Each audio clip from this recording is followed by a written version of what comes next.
I'm interested in knowing how you get to go to Beijing for the Olympics. I mean, you don't just get invited to do that.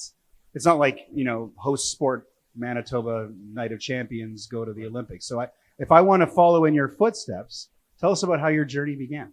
Well, I'm a joiner. My daughter started speed skating, and I made eye contact, and that was it for me.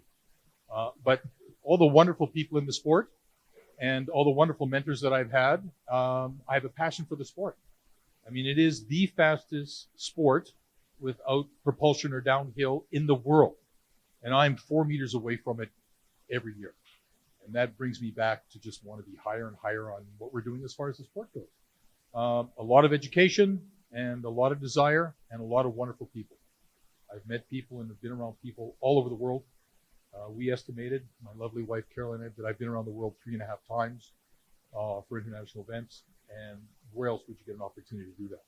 That's the reward for the hard work of freezing hands and tying skates and wiping noses for 20 years.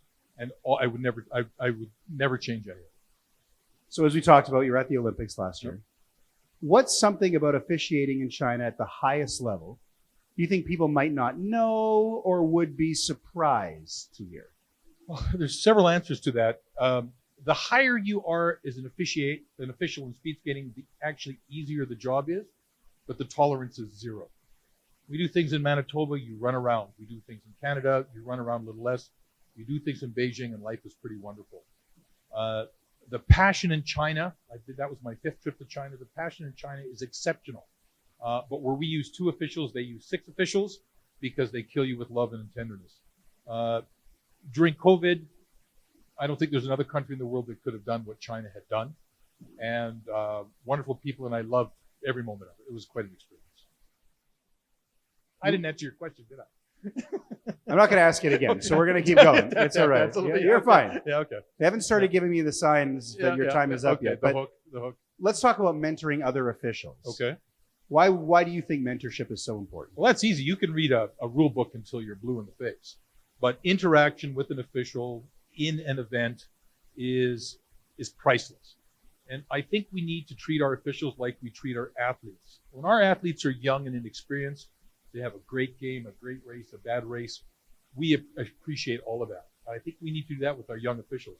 Young officials need to learn by making mistakes and learning by them because that makes them better and more loyal to the sport. So having an opportunity to work with young officials and new officials it's actually an honor because those are the people I would like to see take over the sport. Advice that you would give to a young official looking to start out, something that maybe you heard when you were starting out or you wish you had heard now that you have your experience, what would you share with them?